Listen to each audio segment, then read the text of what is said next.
How much of a priority does Brandon Beane think that the wide receiver room is? Let's talk about it. You're watching Buffalo Live. Hello, everyone, and welcome to Buffalo Live, your one-stop shop for live professional play-by-play reaction to every Buffalo Bills game and some off-season discussion as well. I am in beautiful, sunny Florida today, enjoying a wedding weekend for one of my friends. Before I get into some news items today, wanted to share with you guys a wedding or a gift that this friend of mine that's getting married gifted me. That is this awesome shirt. Check that out. Very nice fabric, comfortable. So shout out to my friend Jackson, very kind gift. Let's dig into our show today. Really just wanted to talk about one quote I found interesting in Brandon Beane's most recent press conference this week with the media, and just kind of unpack it, dissect it together. So I'm going to read it in its full length, and then we'll kind of dissect it sentence by sentence afterwards. So this is the quote. In reference to Stefon Diggs, he said, "You're talking about a guy whose 4 years here was a number one role. We have not filled a number one role. I would say we have a group of guys as we sit here today that we believe bring different skill sets. We like the group. Would we like to add to it at some point? Yes. But I'm not sitting here thinking we have a glaring hole." All right, so let's dig into this. So the first thing he says is, you're talking about a guy whose 4 years here was a number one role. We have not filled a number one role.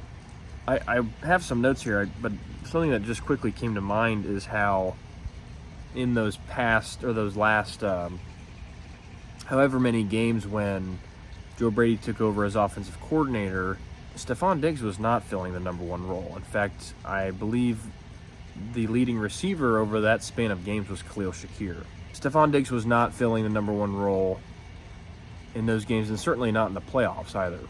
He says, you're talking about a guy whose 4 years here was a number one role. We have not filled a number one role.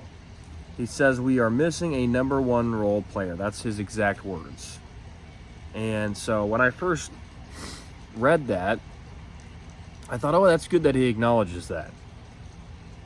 Or is it? Or is it good that he acknowledges it? Is there room to disagree with him here? The reason I say that is because some successful teams don't feel the need to have a number one role player. And I'm going to walk through some examples. How about the Packers? Packers went to the divisional round of the playoffs this past season. They lost to the runner-up Super Bowl champs, the 49ers. Who was their leading receiver on their team? It was Jaden Reed with 793 yards. That's 42nd in the NFL. Not exactly a number one role receiver on that team. I think they instead prefer have some good, not great, have many of those options for Jordan Love. And it worked well for them. I mean, they were a successful team. How about the Ravens? Do the Ravens feel a need to have a wide receiver playing a number one role? They were the number one seed in the AFC. They lost to the Super Bowl champs in the AFC Championship game. Their leading receiver, Zay Flowers, very talented guy, no question about that. Well, he had 858 yards.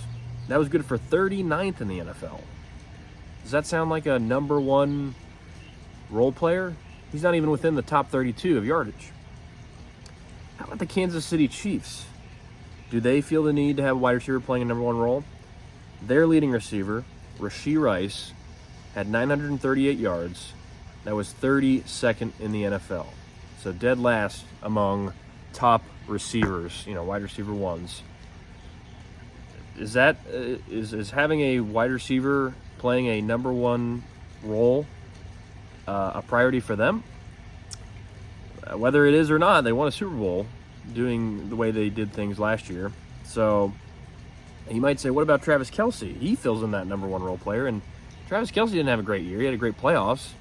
But I actually think when you bring up Travis Kelce, you kind of can point to Dalton Kincaid and the role that he brings as a tight end. Because I do think the Bills want to further establish him in this offense, and I do believe that he has the potential to become a Travis Kelce-like contributor to the Buffalo Bills. Next sentence, I would say we have a group of guys as we sit here today that we believe bring different skill sets. We like the group. Now, I'm not sure. When I read that, I thought, do they have guys that have different skill sets? When you look at two players like Mac Hollins and Curtis Samuel, you definitely see different skill sets there. The one group I don't see many different skill sets in is Khalil Shakir and Curtis Samuel. I think those guys have very similar skill sets, and they succeed mainly through concepts that go west to east, right, laterally across the field. Very fast, dynamic players with the ball in their hands. So, tough, quick runners. So I think they're great players. I just don't know that they have different skill sets. And the reason I bring that up is because it's like, okay, you've got them, and I'm fine with both of them playing in the slot. In fact, I think that'd be awesome. However, you've got Mac Hollins and Justin Shorter to play on the outside. And do they have different skill sets? Yeah. But that's not exactly, those aren't exactly guys I'm thrilled about lining up on the field to start on Sundays. How about Ty Johnson and James Cook? Those guys have very similar skill sets. Very similar, fast, downhill runners. When I think about Ty Johnson, I think about so many off-tackle run plays that the Bills ran that he took advantage of with his speed. And James Cook, very similar runner, better accelerator, flies downfield with speed. And so not someone who brings much pass protection skill set, not someone who brings much physicality. I wouldn't say he's a guy who breaks as many tackles as he does, like evades tackles. So, and I'm kind of, I should put this in a context. Brandon Beane was talking about receivers, so, but anyways, just a thought there. I think the Bills have multiple spots on their offense where they need to bring in guys with very, very different skill sets. Then he says, would we like to add to it at some point? Yes, but I'm not sitting here thinking we have a glaring hole. Now, I wonder what he means by glaring hole, and does he believe that Brandon Beane fills the glaring hole that a lot of us are kind of concerned about with this offense? That alpha dog wide receiver one that we don't have on the team now. Does Brandon Beane care less about that and more about the upside of Dalton Kincaid and what he can bring to this team? I don't know. If so, I don't think it's necessarily, a bad perspective. I'm super pumped about Dalton Kincaid. I think he has the opportunity to be the leading receiver on the team. I think Josh is going to feel way more comfortable with him this next season, and I think they're going to use him more down the seam. And so I'm really looking forward to that. But that still doesn't take away what I believe, I feel comfortable saying. Maybe it's because I'm just a nervous, anxious Bills fan, but I believe it's a glaring hole. A guy on the outside who's a vertical field stretcher. The Bills need a guy like that who can produce and has produced. And they just don't have that guy yet. You can talk about Mac Hollins and Justin Shorter.